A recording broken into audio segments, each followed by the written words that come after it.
Ganito din ba ang problema ng keyboard mo? Walang tunog. Yung iba naman, minsan ay hindi consistent yung velocity curve. Yung iba naman ay may mga section na walang tunog.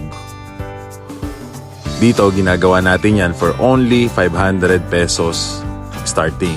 Depende sa keyboard kung malaki, kung mas mahal, kailangan na mas matinding pag-iingat, at depende rin sa mga materyales na gagamitin at kung gaano katagal ginagawa.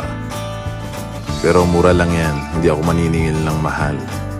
Sa kaso ng keyboard na to ay naupod na yung mismong carbon ng trigger niya. Kaya wala na talaga. Kahit paltan ng rubber, wala din. Kailangan na siyang gawa ng panibagong trigger.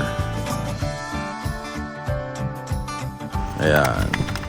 At nilinis na rin natin siya para hindi na rin magkaroon ng inconsistency sa velocity curve. Ayan, tingnan natin. Yan yung part na hindi tumutunog kanina. Pero ngayon, ayan, tumutunog na. At syempre, pati yung velocity curve ay testingin din natin. Ayan. Very consistent na yung tunog niya, yung lakas at hina niya. Hindi nawawala-wala. Very consistent.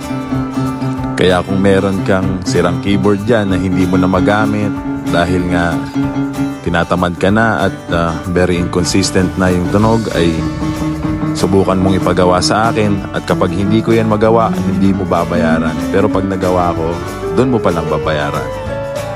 So that's the deal. So itatry natin yan. Let's go!